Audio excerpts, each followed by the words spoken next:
గుమ్మడికాయ దొంగ ఎవరంటే భుజాలు తడుముకున్నట్లు ఉంది కూటమి పరిస్థితి. సోషల్ మీడియా వేదికగా తలెత్తిన విభేదాలకు చెక్ పెట్టడానికి, వారి తప్పులను కవర్ చేసుకోవడానికి కూటమి కింద మీద పడుతోంది. అసలు ఇప్పటి వరకు ప్రకటించని ఒక కమిటీ పేరుతో ప్రకటన రిలీజ్ చేసి తామంతా కలిసికట్టుగానే ఉన్నామని కలరింగిస్తోంది. అయితే కూటమి ఎంత కవర్ చేసినా అసలు వాస్తవాలు రాష్ట్ర ప్రజలకు తెలుసులే అంటూ సోషల్ మీడియాలో కూటమిపై కౌంటర్ల మీద కౌంటర్లు పడుతున్నాయి.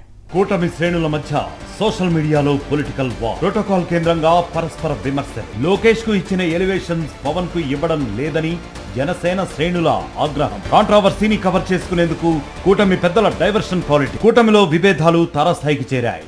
CM Chandrababu, deputy CM Pawan Kalyan, బీజేపీకి సంబంధించిన ప్రోటోకాల్ వివాదాలు సోషల్ మీడియా వేదికగా బహిర్గతమయ్యాయి. కూటమి ప్రభుత్వం అమలు చేస్తున్న విధానాలపై ప్రజల్లో మాత్రమే కాదు, ఆ పార్టీ కార్యకర్తల్లో సైతం ఆగ్రహ జ్వాలలు రగులుతున్నాయి. కూటమి విధానాలపై ఒక్కో పార్టీ ఒక్కో నాయకుడు బయట మాట్లాడేది ఒకటి, ఇంటర్నల్ గా పార్టీ కార్యకర్తలకు చెప్పేది మరొకటిగా ఉంటుందనేది ఆ పార్టీ కార్యకర్తలే అనేక సందర్భాలలో వాపోయారు.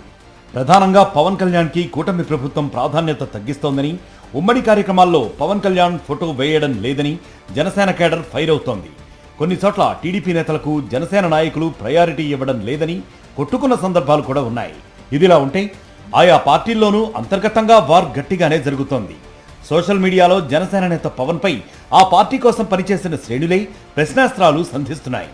ప్రతిపక్షంలో ఉన్నప్పుడు అనేక అంశాలపై స్పందించిన పవన్ ఇప్పుడు మాత్రం ఎందుకు రియాక్ట్ అవ్వడం లేదని క్వశ్చన్ చేస్తున్నారు జనం.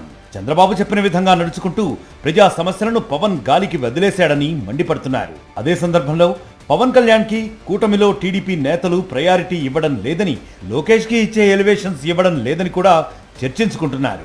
ఈ నేపథ్యంలోనే జనసేన, టీడీపీకి సంబంధించిన కార్యకర్తలు ఒకరిపై ఒకరు సోషల్ మీడియా వేదికగా కామెంట్స్ చేసుకుంటున్నారు. ఈ క్రమంలోనే జనసేనకు సంబంధించిన అధికార ప్రతినిధి రీసెంట్ గా చేసిన కామెంట్స్ టీడీపీ శ్రేణులకు ఆగ్రహం తెప్పించాయట. దీంతో టీడీపీ కూడా అదే స్థాయిలో తమ కార్యకర్తలతో జనసేన మీద అటాక్ చేయించిందని టాక్ నడుస్తోంది. మొదటి నుంచి డైవర్షన్ పాలిటిక్స్ చేస్తున్న కూటమి సర్కార్ ఇప్పుడు సోషల్ మీడియాలో టీడీపీ, జనసేన, బీజేపీల మధ్య ఉన్న వైరుధ్యాన్ని సైతం డైవర్ట్ చేయడానికి ప్రయత్నం చేస్తోంది. ఇప్పటి వరకు ప్రకటించని ఒక కమిటీ పేరుతో ఒక ప్రకటన విడుదల చేసింది. NDA social media coordination committee పేరుతో విడుదల చేసిన ప్రకటనను టీడీపీ, బీజేపీ, జనసేన ఆయా సోషల్ మీడియా అకౌంట్లలో పోస్టులు చేశాయి. ఈ కమిటీ విడుదల చేసిన ప్రకటన చూస్తే దున్నపోతు ఈనింది, దూడను కట్టేయండి అన్న చందంగా కనిపించక మానదు.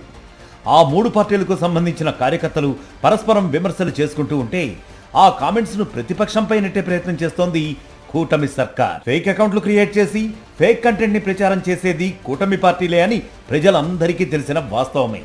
ప్రతి అంశానికి గత ప్రభుత్వం మీద, ప్రతిపక్షం మీద విమర్శలు చేయడం అలవాటైన కూటమి సర్కార్ చివరికి తమ పార్టీ శ్రేణులు బహిరంగంగా ఒకరినొకరు తిట్టుకుంటున్నా సరే అసలు వారు తమ కార్యకర్తలే కాదంటూ స్టేట్మెంట్ ఇచ్చే స్థాయికి దిగజారిపోయిందని సోషల్ మీడియాలో విమర్శలు వెల్లువెత్తుతున్నాయి.